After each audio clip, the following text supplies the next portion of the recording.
ఎవరైనా సరే ఆరోగ్యంగా ఉండాలంటే శుభ్రత పాటించాలి. మరి శుభ్రత కావాలంటే ఎలిమ్ ప్రొడక్ట్స్ వాడాలి.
మా నుంచి తప్పించుకోవటం అంత సులభం కాదు. నేను పరిగెత్తి అలసిపోయాను. ఏం కావాలి? నీ ప్రాణం అక్కర్లేదు, నీ ఆస్తి అవసరం లేదు. ఏదో అవసరానికి 2000 అప్పుడైతే చంపేపోతున్నాను జీవాజీ. ఆయన అప్పు తీసుకున్న తప్పించుకుని తిరగాలి కానీ ఆపేసి మీకు అక్కడ పెట్టండి. కొత్త అప్పు ఇవ్వకూడదని. ఇదిగో వెంకీ, కావాలంటే నీకు ఇచ్చిన పాత బాకీ మర్చిపోతాను, నన్ను వదిలే. మీరు మమ్మల్ని వదలనా? మేము మిమ్మల్ని వదలలేమండి. మీ దగ్గర అప్పు తీసుకున్న నిజం మమ్మల్ని నీలా వెంటాడు. అందుకు నన్ను ఎంత ఆడుతున్నారా? నన్ను అంతగా అయిపోలేదు. ఉండి లేదంటే మొత్తం లేకుండా పోతారు. ఇప్పుడు మీకు ఇస్తే జరిగేది అదే. ఇస్తే ఇవ్వండి, లేకపోతే మానేయండి. అంతేగాని శుక్రవారం పూట అశుభ మాటలు మాత్రం ఆడకండి. శుక్రవారం లేదు, శనివారం లేదు, అసలు వడ్డీ వ్యాపారమే చేయడం లేదా? జీవాజీ, డిస్కషన్స్ అనవసరం. ఇప్పటికి 18,000 ఇచ్చారు. ఇంకో 2,000 ఇస్తే 20,000 రౌండ్ ఫిగర్ అవుతుంది. 2 రోజులు తిరిగి ఇచ్చేస్తాం. వీళ్ళకి ఇప్పుడు దాకా ఇచ్చింది 14,000 కదా, 18,000 అంటాడేమిటి పెచ్చనాయాలు? పడ్డాడు కక్కుర్తాడు. సంగతి వరకు తెలుసు. సరేనయ్యా, ఇదే నేను మీకు ఇచ్చే ఆఖరి అప్పు. మీరు ఇచ్చిన ప్రతిసారి ఇలాగే అంటారు. ఇతనే వచ్చిందని తగలేయకుండా ఊరికే వచ్చింది ఏంటి? అబ్బాయి ఏం లేదండి. జాగ్రత్తగా ఉపయోగించి పైకి రావాలయ్యా. సరే, ఈ 2,000తో 20,000 సంపాదిస్తారు. అదే కూర్చొని ఆలోచిస్తాం. ఆ జీవగాడు ఎప్పటికైనా జీవితంలో పైకి రావాలంటాడు. రోజు ఇంత పైకి వస్తాం తెల్లడికి. రే, మనం దొరికిన వాళ్ళ దగ్గర అప్పు చేసి తాగెత్తనం. ఇలా ఎన్నాళ్ళు ఇచ్చేవాళ్ళు ఉన్నన్నాళ్ళు తెలిసిన వాళ్ళందరూ అయిపోయారు, ఇంకెవరు మిగిలారా? అందుకే నేను ఎప్పుడు అంటూ ఉంటాను సర్కిల్ బెంచ్ మని. ఒక 2 పెంచుకుందామన్నా ఎవడు కోఆపరేట్ చేయట్లేదా? మనం చూస్తేనే జంప్ అక్కడ. అరే వడ్డీ ఎంతైనా పర్వాలేదు, అప్పు ఏంట్రా అంటే ఒకరి ముందు రాడే. ముందుకు వస్తే వాళ్ళు వెనక్కి వెళ్తారని భయం. భయం భయం భయం, ఎక్కడ చూసినా భయం. ఎన్నాళ్ళు భయం? మనల్ని చూస్తే మనకే పరమ అసహాయం చేస్తుంది. మనకే కాదు, ఊళ్ళో వాళ్ళందరికీ కూడా అదే ఫీలింగ్. అందరూ డిగ్రీ 3 సంవత్సరాలు చదివి పాస్ అయితే మనం 6 సంవత్సరాలు చదివి పాస్ అయ్యాం. మరి ఉద్యోగం ఎవడి? ఉద్యోగాలు ఇవ్వక, అప్పులు ఇవ్వక, తాగేది ఎలాగా, బతికేది ఎలాగా? అరే మనం మాత్రం మనుషులం కాదా? మనకి కోరికలు ఉండవా? ఇప్పుడు మనం ఆలోచించాల్సింది అది కాదు, రేపటికి ఎవరిని చంపాలి. కాలనీలో ఎవరు సార్?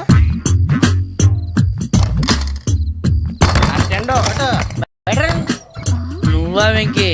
ఏంటి వెంకీ ఈ టైంలో వచ్చా? నీతో మాడే పని ఉంది, దా చెప్తా. ఏ బాగా నిద్రొస్తుందా? సరిగానే రే, నువ్వు మమ్మల్ని చూసే తలిపేసావా? మామూలుగానే వేసాను. మామూలుగా వేసేవాడివి. మేము రావడానికి 1 నిమిషం ముందో, మేము వెళ్ళాక 1 నిమిషం తర్వాత వేయాలి కానీ రాజా. నాకు నిద్ర వచ్చి పడుకుందామని తలుపేసుకున్నాను. అయినా నా ఇంటి తలుపులు నేను అడిగేసుకోవాలంటే తప్పు చేసిన కాక ఇంకా గేర్ సమాధానం చెప్తావా? మీ ఇంట్లో పెళ్లిడికి వచ్చిన ఆడపిల్లలు ఎదురున్నారు. ఇదిగో అమ్మాయిలు, మీతో ఎప్పుడైనా యథాశాలు వేసానా? విన్నారా? అడుగు తలుపులు వేసావు. అనవసరంగా గొడవ ఎందుకు? ఇక్కడి నుంచి వెళ్ళండి. గొడవ? మీ ఇంటి మీద పడి ఎప్పుడైనా గొడవ చేశానా బిని గారు? లేదు బాబు. విన్నారా? చెప్పు, మమ్మల్ని చూసి తలుపులు ఎందుకు వేసుకున్నావు? అరే మాకు అప్పించిన వాళ్ళు కూడా మమ్మల్ని చూసి ఎప్పుడు తలుపులు వేసుకోలేదు. ఏం చేయాలి? మరి నువ్వు ఎందుకు వేసుకున్నావు? బాబు టప్ అయిపోయింది, బుద్ధి తక్కువ వేసాను చాలా. అంటే మా మోకాల మీద తలుపులు వేసామని ఒప్పేసుకుంటున్నావు? ఒప్పుకుంటున్నాను. సరే ఇప్పుడు చెప్పు, మా మొఖాల మీద తలుపులు వేసేంత తప్పు మేము ఏం చేసామరా? తప్పైపోయిందని అంటున్నారు కదా, వదిలేయండి బాబు. అదే తప్పు మేము చేసి మమ్మల్ని వదిలేయమంటే మీరు వదిలేస్తారా బిని గారు? తప్పని ఒప్పుకుంటున్నాడు కదా అయ్యా. ఇప్పుడు టైం 11 అయింది, వెళ్ళి పడుకోండి. 11 అయిందా? కొమ్ము ఉంచాడు కదా. నాకు సంబంధం ఏంటి? ఉంది, సంబంధం ఉంది. 11 గంటలకి నా క్లోజ్ ఫ్రెండ్ ఢిల్లీ వెళ్తున్నాడు. 5,000 అప్పిస్తానని ఎయిర్పోర్ట్ రమ్మని చెప్పాడు. నీ గొడవలో పడి ఆ సంగతే మర్చిపోయాను. ఇప్పుడు నాకు జరిగిన నష్టానికి భర్తీ ఎవరు చేస్తారు? మీరా మీరా మీరా? ఎవడు పడితే ఎందుకు చేస్తాడా భర్తీ? భలే వాడి నువ్వు. తప్పు ఎవడు చేసినా వాడు చేస్తాడు. దానికి కారణం ఈ 10 మనిషే కదా. వాడే చేస్తాడు. యజ్ఞాత షడద్వాతీత రూపిణి అవ్యాజ కరుణామూర్తిరజ్ఞానాధ్వాంత దీపిక. బీరు రమ్ము కలుపుకూడదు, తలకే పట్టేసింది. ఏంటే చదువుకుంటున్నావా? చదువుకో దేనైనా వెనక్కి తీసుకురావాలం కానీ పోయిన కాలం వెనక్కి తీసుకురావడం ఎవడి వల్ల కాదు. టైం విలువ గురించి నువ్వు మాట్లాడడం నువ్వు ఎలా పోతే నాకు ఎందుకులే. ఏమ్మా నీ పూజ అయిందా? తలకే పట్టేసింది, కాస్త మజ్జిగుంటే ఇవే. మా నాయనే అందరూ పొద్దున్నే లేచి టీలు కాఫీలు అడుగుతుంటే నువ్వు మాత్రం మజ్జిగ అడుగుతున్నావురా. కాఫీలు టీలు తాగే స్టేజ్ వాడు ఎప్పుడో దాటిపోయాడు. రాత్రి తాగింది దిగాలంటే మజ్జిగే తాగాలి. నువ్వు తల దించుకోవడం ఎందుకురా? నీలాంటి యదవనగానందుకు నేనే దించుకోవాలి తల. రాత్రి సుబ్బారావు గారి ఇంటి మీద గొడవకి వెళ్ళేవంటగా. అలా చెప్పాడు మీకు? ఏ మళ్ళీ గొడవ కెడతావా? నీ దెబ్బకు భయపడి రాత్రి తలుపులు తీసి పడుకున్నారంట. తెల్లారగా టైంట్లో దొంగలు పడ్డారు. ఆడింట్లో ఉందిలేండి, పట్టుకుపోవడానికి అక్కడ కూతురు తప్ప. ఎన్నాళ్ళు ఇలా బేవర్స్గా తిరుగుతావురా? ఇన్నాళ్ళని ఏం ఫిక్స్ అవ్వలేదండి. చిచి నాన్న అమ్మా. కంబైన్ స్టైల్స్ కి ఫ్రెండ్స్ ఇంటికి పిలుద్దాం అంటే వీడికి భయపడి ఎవరు రావడం లేదు. నేనే చేశానే. వాళ్ళ వంక అదోలా చూస్తున్నావంట. ఆ గొప్ప ఫిగర్లని అదోలా చూస్తాను, ఏదో మోహాలు వేసుకొని. చదిగా ఆ గొంతు ఆ వాలకం చూడలేకపోతున్నాను రా బాబు. చిన్నప్పుడు వచ్చి నా అలాగే ఉన్నావు, తెగ ముడిచిపోయారు. ఇప్పుడు నచ్చట్లేదు నాన్నగారు మీకు? నేను యదవలతో డిస్కస్ చేయను. నేను చేస్తాను. మీరు చెప్పదలుచుకుంది ఏమిటో చెప్పండి. ఇంకా చెప్పేదే ఉంది. నువ్వు ఇలా గాలికి తిరుగుతుంటే నేను తిండి పెట్టలేను. నాన్నగారు ఇప్పుడు శుక్ర మహాదశి 4వ పాదంలో ఉంది. నేను ఇప్పుడు ఏం చేసినా కలిసి రాదు. శనిగారు సెంటర్ లో కాసేసి నన్నే చూస్తున్నాడంట. వాడు అలా సైడ్ అయిపోయి నేను ఏదో అవుతాను కదా, మీరు కంగారు పడకండి. ఇవన్నీ ఆ జగదాంబ చౌదరి గారు చెప్పాడా? వా జేసీ గారిని గాడు గిడు అనకండి బాబు, మీకే మంచిది కాదు. అబ్బా ఊరుకోండి, ఎవరి నమ్మకాలు వాళ్ళవి. ఎరా ఇంతకీ ఆ శనిగాడు సైడ్కి ఎప్పుడు వెళ్తాడంట? నేను పోయా. నువ్వు సెంటర్ లోకి రావాలమ్మా. మరి ఆ గురువు సెంటర్ లోకి ఎప్పుడు వస్తాడంటావు? అవన్నీ మనకి తెలుస్తాయి అంటే జేసీ గారు తెలుస్తాయి. నాన్నగారు ఒక 1000 రూపాయలు ఇవ్వండి, దక్షిణ నుంచి అన్ని అడిగేసి వస్తాను. ఎదిగిన కూతురు గుండెల మీద కుంపటైతే నీలాంటి బేవార్స్ కొడుకు క్లైమోర్ మైన్స్ లాంటి వాడు దరిద్రుడా. ఆ జేసీ గారు పోయాక వీడు నేను అమ్మ నువ్వే ఫీల్ ఓకే. ఆయన కావాలని అంటున్న మాటలు కాదు, ఆయన దేవుడు. కానీ ఆ శనిగాడు ఆడి కాన్సన్ట్రేషన్ అంతా నా మీదే పెట్టేశాడు. మరి ఇప్పుడు ఎలాగరా నాన్న? ఆ పని మీద డబ్బులు అడుగుతుంటే ఆయన ఇసుక్కుంటున్నాడు. పోనీ నువ్వేనా ఇవే? నా దగ్గర కూడా లేవురా. తెలుగు భాషలో నాకు నచ్చని ఒకే ఒక్క పదం లేదు.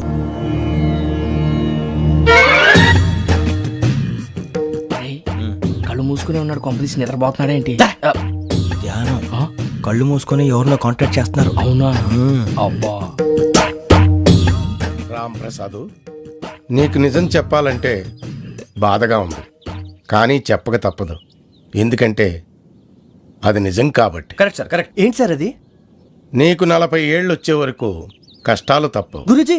అవి మామూలు కష్టాలు కావు, అష్ట కష్టాలనే చెప్పాలి. ఉదాహరణకు అవి ఎలా ఉంటాయంటే, దొరక్క నీకు ఫుడ్ దొరికితే అది నీ నోటికందే లోగా నీ కాలో నీ చెయ్యో తగిలే మట్టిపాలైపోతుంది. నీ వాకలికి తట్టుకోలేక అప్పు కోసం ఎండను పడి వెళితే అక్కడ తాళం వేసి ఉంటుంది. మరో కఠోరమైన నిజమేమిటంటే, నీ దరిద్రాన్ని చూసి భరించలేక నీ భార్య లేచి వెళ్ళిపోతుంది. ఒక్కతేనా ఎవరితోనన్నా? తప్పు. అతని దురదృష్టాన్ని చూసి ఎగతాళి చేయకు రమణ. Sorry sir. ఇదయ్యా రాంప్రసాద్, నువ్వు ఈ 40 ఏళ్ళు ఈ నరకాన్ని అనుభవించక తప్పదు. 40 ఏళ్ళ తర్వాత అలవాటైపోతుంది. ఇక నువ్వు వెళ్ళొచ్చు. ఏమో వెంకటేశ్వరరావు, కులాసైనా రమ్మన్నారట. నీకు శుభవార్త చెబుదామని పిలిపించాను. ఏంటి గురూజీ? నీకు శుక్ర మహాదశ ప్రారంభం అవబోతుంది. అంటే శనిగా సైడ్ అయిపోయినట్టేనా? ఆల్మోస్ట్ అయిపోయినట్టే. మీరంతా టోపీలు పెట్టుకునే ఉద్యోగాలు కూడా చేసుకుంటారు. ఇప్పటిదాకా మేమందరికీ టోపీలు పెట్టాం కానీ మాకు మేమే టోపీలు పెట్టుకుంటాం ఎప్పుడు అనుకోలేదు గురూజీ. అదే విధి. మరి ఇప్పుడు బిల్ల బంటోతు నుంచి బీట్ కానిస్టేబుల్ వరకు అందరికి నెత్తిమి టోపీలు ఉంటాయి. అందులో ఏ ఉద్యోగమో? ఎస్ఐ గారు కూడా టోపీ పెట్టుకుంటారు తెలదా? ఏది మన చదివే చదువులకు ఎస్ఐ ఉద్యోగాలు ఇస్తారేంటి? గ్రహాలు శాసిస్తున్నప్పుడు చదువులతో పని లేదు. ఏబిసిడీలు చదివినా చాలు మీ జీవితాలు విచిత్రమైన మలుపులు తిరుగుతాయి. మీకు విపరీతమైన ఫాలోయింగ్ వచ్చేస్తుంది. మీరు చాలా ఫేమస్ అయిపోతారు. వింటానికి చాలా బాగుంది. ఇప్పుడు మమ్మల్ని ఏం చేయమంటారు గురూజీ? ఏమీ చెయ్యదు, వెయిట్ చేయండి. కాలం కలిసి వస్తే అదృష్టమే మిమ్మల్ని గేలం వేసి పట్టుకుంటుంది. అంతవరకు వెయిట్ చేయండి. వెయిట్ చేసి కొంచెం వెయిట్ కూడా పెరిగింది. అయినా పర్వాలేదు, వెయిట్ చేస్తాం. అందాక ఏ అప్పు సపోర్ట్ చేసుకుని తాగుతాం, బ్రతుకుతాం అన్నట్టు. అప్పు అంటే గుర్తొచ్చింది, అప్పు మీద మీ అభిప్రాయం ఏంటి గురూజీ? ఏంటరా ఇంత నుంచి మీకు ఎదుగుతున్నాను రా. ఇక్కడేం చేస్తున్నారు? ఏ మన టైం బాగుందిరా. ఎవడన్నా అప్పిస్తున్నాడా ఏంటి? కాదురా, ఉద్యోగాలు ఇస్తారమ్మన్నాడు. గురూజీ చూసారా, చౌదరి గారు చెప్పింది నిజమే. మరి శుక్రమహాదశ మొదలైంది. ఇంతకీ ఎవరా మహానుభావుడు? నమస్కారం. అయినా నేను చెప్పింది. ఆహా, సాక్షాత్ ఎంప్లాయ్మెంట్ ఎక్స్చేంజ్ నడుచుకుంటూ వస్తున్నట్టు ఉంది. పదండి పట్టేద్దాం. నమస్కారం సార్. నమస్తే. వీలే సార్ మా ఫ్రెండ్స్. నమస్తే. నేను చెప్పానుగా భగవాన్ గారు. ఆహా, పేర్లోనే దేవుడు ఉన్నాడు. లోపల కూడా పాజిటివ్ థింకింగ్ ఎక్కువ. ఇంతకీ మీరు ఇండియానా చైనీసా? India sir. మా ఫేస్ చూస్తారు అనిపించలేదు మీకు? భలే కామెడీ ఫీల్ ఉన్నాడు. నేను అడిగేది ఇండియన్ రెస్టారెంటా చైనీస్ రెస్టారెంటా అని. నేనేది ఓపెన్ గా డిస్కస్ చేయను కదా. పేరు చూసుకుల్లో డిస్కషన్ పెడతాడు అనుకుంటే వీటేంట్రా హోటల్ అంటున్నాడు. బాబు ఎట్ ఫీల్ అవుతున్నాడు. అంతా మీ ఇష్టం ఉంటున్నాడు సార్. ఫస్ట్ చైనీస్ రెస్టారెంట్ కి వెళ్దాం. నెక్స్ట్ అక్కడ డిసైడ్ చేద్దాం. చాలా ఇబ్బంది పడుతున్నట్టున్నారు నువ్వు చేత్తో తినే బాబు. నేను జనరల్ గా చైనీసే ప్రిఫర్ చేస్తాను. ఫ్యాట్ కంటెంట్ తక్కువ ఉంటది కదా. రేపు నుంచి మేము కూడా ఇదే ఫాలో అవుతాం. ఇంతకీ మీకు స్టీల్ ప్లాంటా, షిప్ యార్డా, ఏషియాడా, జింక, బంక? బంక హెచ్పిసిఎల్. ఇవన్నీ దేనికి సార్? దేనికేంటి? ఉద్యోగం చేయడానికి. మీకు ఎందులో కావాలో చెప్పండి. నేను అమలపోతున్నారా? ఏంటయ్యా డిస్కషన్స్? మాకు నీ ఛాయిస్లు ఉంటాయి అనుకోలేదు. మీరు సడన్ గా జింకు బంకు అంటే సింక్ అవడానికి కొంచెం టైం పట్టింది. అదే అదే జేసీ గారు టోపీలు పెట్టుకుని ఉద్యోగం అన్నారుగా. వీటిలో టోపులు పెట్టుకునే జాబ్లు ఎక్కడ ఉన్నాయండి? అన్నిటిలోనే ఉంటాయి, వాటిలో కూడా ఉంటాయి. వాచ్మెన్ ఉద్యోగం కావాలా? అతిచి ఇంతకీ మీరు అనే జాబ్ ఏంటి సార్? నేను చెప్పేది టోపులు పెట్టుకునే ఉద్యోగం కాదు, టైల్ కట్టుకునే ఉద్యోగం. అది టైల్ కట్టుకోవటం మాకు రాదు. వాళ్ళు కడతారులే. ఇంతకీ మీకు జిఎం కావాలనా, ఏజిఎం కావాలనా? అట్లా పిలుస్తున్నాడు చూడు బాబు. జిఎం అడిగితే ఎలా ఉంటుందంట? ఏజీఎం అంటే వింటానికి కొంచెం పెద్దదిగా ఉంది. ఏజీఎం ఇప్పించండి సార్. అనుకున్నాను నువ్వు ఇది అడుగుతావని. జిఎం అంటే జనరల్ మేనేజర్, ఏజిఎం అంటే అసిస్టెంట్ జనరల్ మేనేజర్. తూచండి, మాకు జిఎంఏ కావాలి సార్. అది సరే కానీ భగవాన్ జీ, ఈ ఉద్యోగాలకి టోపులు పెట్టుకుని వెళ్ళొచ్చా? నీ ఇష్టం వచ్చినట్టు వెళ్ళొచ్చమ్మా. నాకు స్టీల్ ప్లేట్ నాకు బంకులో గానీ కన్ఫ్యూజ్ చేయగానే ఆయన్ని అందరికీ ఒక చోట ఇప్పించండి సార్, కలిసి పని చేసుకుంటాం. జీతం ఎంతండి? 30,000 అంటే 40,000. వడ్డీ ఎంత? అప్పు కాదయ్యా, నీకు ఇచ్చే జీతం. అంటే తిరిగి ఒక్కలేదా? ఫ్రస్ట్రేషన్ లో ఉన్నట్టున్నాడు. అవునండి. నువ్వు ఇచ్చిన వాళ్ళు తీసుకోరు. మాకు అవసరం కూడా అదే. అంతేకాదు ప్రతి నెల గ్రాట్యుటీ, పిఎఫ్, సిఎఫ్. బియ్యం కూడా సార్? ఏ నువ్వు యాక్ట్ చేస్తావా? భగవాన్ జీ, మీరు ఇదంతా ఎందుకు చేస్తున్నారు? ఊరికే మాత్రం కాదు, నేను మంచోడని చెప్పి నా కారు పెట్రోల్ లేకుండా వెళ్తుందా? వెళ్దాం. నేను ఇచ్చుకోవాల్సినవి ఉంటాయి కదా. ఇలా చూడు, అందుకని ఉద్యోగానికి వాళ్ళ ఆకారం తీసుకుంటా. మా గెటబుల్ చూసి మీరు అపార్థం చేసుకుంటున్నారు. మాకంత పొజిషన్ లేదండి బాబు. ఓ నలుగురు కలిసి ఉద్యోగం చేసుకోవచ్చా? మీ దరిద్రం నాకు అర్థమైంది. థ్యాంక్స్. మీ నలుగురు కలిసి ఓ ₹1,00,000 ఇవ్వండి చాలు. నేను నమ్మనరా, డబ్బుల విషయంలో అసలు నమ్మను. నాన్నగారు మీరు అలా అంటాం భావ్యం కాదు. ఏదో జేసీ గారి సిఫార్సు వల్ల శని గారు సైడ్ అయ్యి శుక్రవారం దేశం మొదలైంది. ఉద్యోగం దానంతటి అదే వెతుకుంటూ వచ్చింది. అందుకని ఇంకేం కావాలో చెప్పండి. స్టీల్ ప్లాంట్ లో జిఎం అని పెద్ద పోస్ట్ అమ్మా. జీతం 30,000, నెల నెల ప్రమోషన్లు, సిఎఫ్లు, డిఎఫ్లు, పిఎఫ్లు, బిఎఫ్లు. ఇవన్నీ నువ్వు చదివిన చదువుకే? అబ్బాబే, దీనికి చదువుకి సంబంధం లేదండి. చెప్పాను కదా, శుక్ర మహాదశ. అది దాని పవర్ అనుకోండి, ఎఫెక్ట్ అనుకోండి. ఈ రోజుల్లో కూడా గ్రహాలు ఏటా nonsense? అబ్బా ఏంటండి వాడన్న ప్రతిదాన్ని ఇలా కొట్టి పడేస్తారు. చిన్నప్పటి నుంచి లక్షల పోస్ట్ చదివించారు. అమ్మా నువ్వు లేని పోనీ పెట్టుకో. లక్షలు ఎక్కడైనా ఊరుకోరా, మాట వరుస కదాలే. ఒక 25,000 ఇస్తే వాడి జీవితం సెటిల్ అయిపోతుంది అంటున్నాడుగా. అంతగా ఆలోచిస్తారేంటండి? అమ్మా నాకు ఉద్యోగం రాగానే మీ అందరూ స్టీల్ ప్లాంట్ షిఫ్ట్ చేస్తానే. ఓకే? నువ్వు చెప్పేదంతా కరెక్టేనా? నాన్నగారు మీకు అంత అనుమానం అయితే ఇవ్వకండి. సర్లే, ఇప్పటికిప్పుడు అంత డబ్బు అంటే కష్టం కానీ నా కెనటిక్ హోండా అమ్మాలి. నాకు తెలుసు మీరు ఆ నిర్ణయం తీసుకుంటారని, అందుకే పార్టీని పట్టుకొచ్చాను. బయట వెయిటింగ్.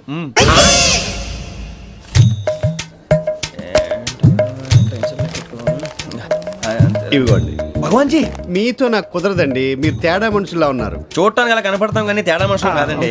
ఇది ఎంతో లెక్క పెట్టండి. 5,000 తగ్గిందండి. ఆ విషయం నాకు ముందు చెప్పాలి కదా. ఇది తేడాతనం కాదా? సర్దుబాటు కాక జరిగిన పొరపాటు. మా దరిద్రం మీకు తెలియదు కాదు. మీ ప్రాబ్లమ్స్ నాకు అనవసరం అండి. ఇప్పటికే మీ మూలంగా 3 లక్షల బొక్క తెలుసా? మీరు ఫేస్ అంత చిరాగ్గా పెట్టకండి. రే ఆ గొలుసేవరా, తొందరగా ఎవరా, ఆయన కోపం వస్తుంది. ఇదిగో తీసుకోండి. భగవాన్ గారు తీసుకోండి సార్ ప్లీజ్. భగవాన్ గారు మీ కోపం తగ్గిందా? కోపం కాదు వెంకటేశ్వరరావు గారు, ఎందుకో మోసాన్ని భరించలేను. అది నా బలహీనత. ఇవన్నీ వదిలేయండి, ఇంకోసారి పొరపాటు జరగదు. మేము ఎప్పుడు జాయిన్ అవ్వాలో చెప్పండి, కొత్త బట్టలు కొనుక్కోవాలి. మీరు ఆ పనిలో ఉండండి. పొద్దున్నే గుడికి వెళ్ళి 9:30 కల్లా, మొన్న వచ్చారే ఆ ఆఫీస్కి వచ్చేయండి. మీ అపాయింట్మెంట్ ఆర్డర్స్ రెడీగా ఉంటాయి. 8:30కి వచ్చేస్తాం. మీరు వచ్చిన వాళ్ళ తలుపులు తీరు. మీ కంగారు నేను అర్థం చేసుకోగలను. ఇంతకాలం పని లేక స్తంభించిపోయిన మీ జీవితాలు ఇక నుంచి వేగం పుంజుకుంటాయి. ఆయన ఉన్నారా? ఎవరు? భగవాన్ గారు. మీరెవరు? ఆయన క్లోజ్ ఫ్రెండ్స్. సరే లోపల రండి. పదా సార్, వీళ్ళు భగవాన్ క్లోజ్ ఫ్రెండ్స్ అంటారు. సరే నువ్వు వెళ్ళి నేను మాట్లాడతా. సార్, మీరంతా భగవాన్ స్నేహితులా? అవును, అలాంటి స్నేహితులు ఉన్నందుకు గర్వపడుతున్నాం. సరే ఏంటి సంగతి? ఏముంది, మా అపాయింట్మెంట్ ఆర్డర్ చేస్తే పట్టుకులు చేరిపోతాం. ఈ రోజు గురు పౌర్ణమి, మంచి రోజు. అపాయింట్మెంట్ ఆర్డర్ ఏంటి? మీకు అందాల్సి నీకు అందనట్లేదు. ఏంటది? ఏంటంటావేంటి? ఒక్కోడు 25,000 ఇచ్చాం. భగవాన్ గారి హెల్పింగ్ నేచర్ కాబట్టి తక్కువ రేటుకి ఒప్పుకున్నాడు. ఇంతకీ ఇది ఏ ఆఫీసో మీకు తెలుసా? తెలుసుకోవాల్సిన అవసరం మాకు లేదు, కానీ చెప్పాల్సిన అవసరం మాకుంది. యాంటీ కరప్షన్ బ్యూరో అంటే అవినీతి నిరోధక శాఖ. లంచం తీసుకోవటమే కాదు, ఇవ్వటం కూడా నేరం. మీ భగవాన్ గారు ఒక 420. మా బాబుకి ఎన్ని తిట్లు వచ్చిన విషయం నిన్నే తెలిసింది నాకు. ఇంతవరకు మా బాబు నా ఒట్టుమే చేయలేదని మీ అందరితో గర్వంగా చెప్పుకునేవాడిని. First time man handing record 5,000 తక్కువ నా గోల్ చెలుగు లాగేస్తున్నాడు అరే అరే కోపడకండి రా, వాడు ఇక్కడే దొరుకుతాడని మా ఫ్రెండ్ చెప్పాడు. తొక్క దొరుకుతాడు. జింక్ లో కావాలనా, బంక్ లో కావాలనా, స్టీల్ ప్లాంట్ లో కావాలనా, షిప్ యార్డ్ లో కావాలనా? అంటే ఎక్కడ పడితే అక్కడ ఇప్పిస్తారా సార్? ఎక్కడ పడితే అక్కడ, ఎలా కావాలంటే అలా చేసుకుందాం, ఇబ్బంది ఏమీ లేదు. ఆపరేషన్ లో కావాలనా? అవి గేమ్స్ కదా సార్. ఆ స్పోర్ట్స్ కోటాలు ఏవయ్యా? ఏమైంది సార్? ఉద్యోగాలు ఇప్పించమని ఎంట పడుతున్నారు. నువ్వు టచ్ లో ఫోన్ చేయ.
అవును సార్.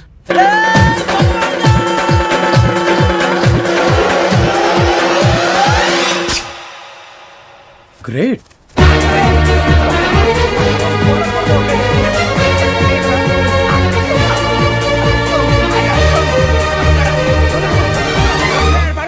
మీ నలుగురు సెలెక్ట్ అయ్యారు. దేనికి? ఎస్ఐ సెలక్షన్స్ లో మీరు ఫిజికల్ టెస్ట్ అన్ని పాస్ అయ్యారు.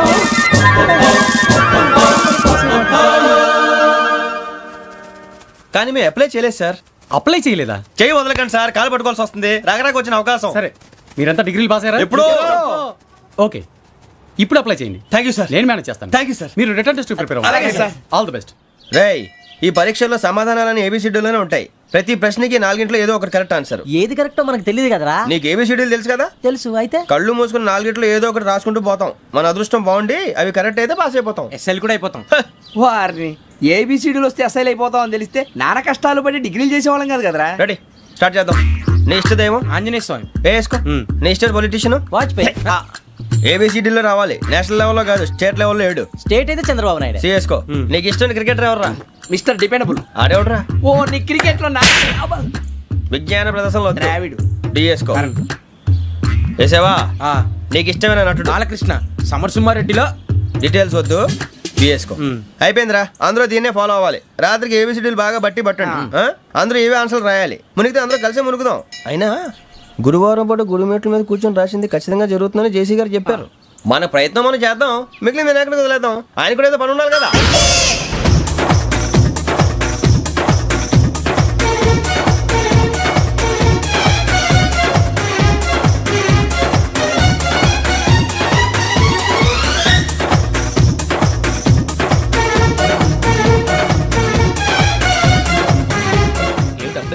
మేము దేవుడిని నమ్ముకున్నాం, అందుకే ఫాస్ట్. వాళ్ళని నమ్ముకున్నారు, అందుకే లేట్. అర్థం కాలే. మా కాన్సెప్ట్ నీకు అర్థమైతే గుండాకి సత్తావు. వస్తా.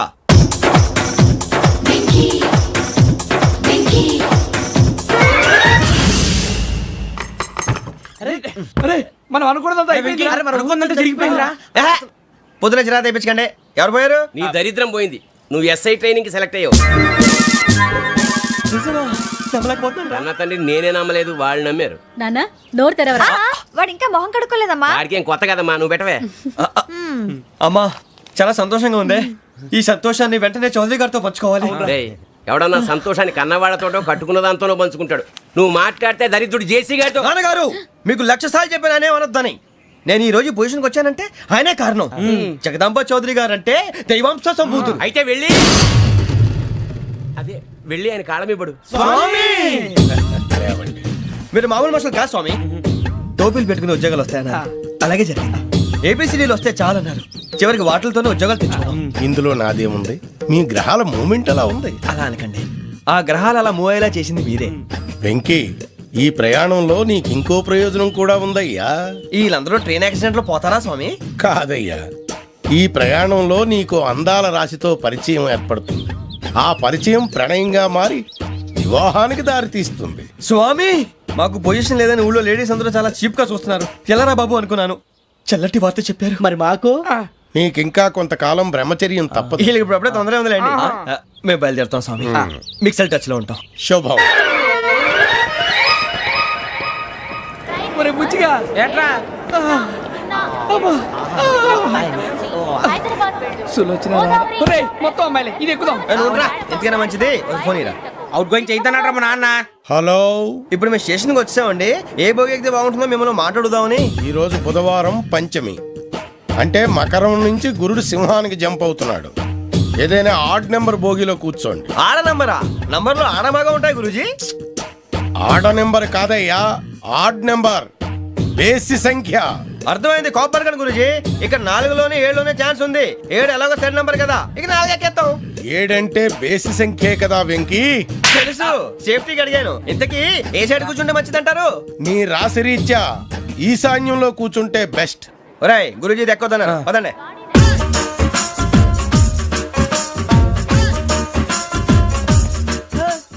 ఇందాక నిలబొమ్మని ఇంకే నిలబడమేంద్రా? అది కాదు సార్, ఆడికి ఇచ్చారు, నాకు ఇవ్వలేదు. ఆడి ఫేస్ నాకు నచ్చింది, నీ ఫేస్ నాకు నచ్చింది. నాగరాజు. Sir please.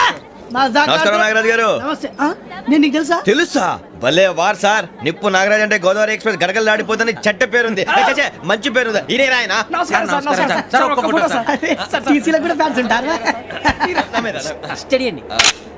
ఫోటోలు మార్చేస్తాం. కడిగినా తెలుసు. నాకు పంపుని. ఏడా పోతురు? హైదరాబాద్ అచ్చ మా ఊరు పోతురు. పెడతలేడా? అది అడగదామని వచ్చాం.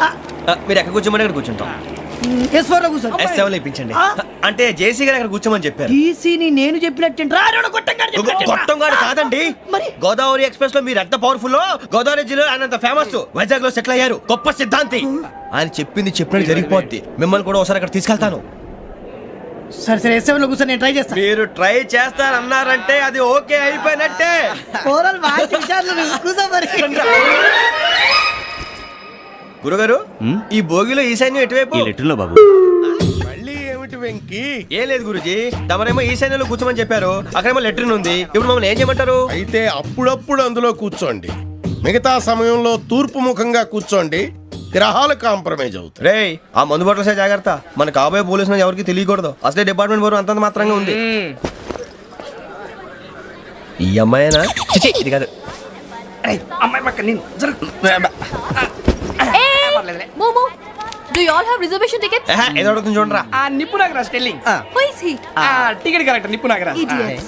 చౌదరి గారు చెప్పినమ్మా ఈ అమ్మాయినేమో. చిచి, చౌదరి గారు అందాలు రాసని చెప్పారు. ఏదో బోర్ బిల్ వాటం ఇదని. ఇది కాదు, వచ్చేది.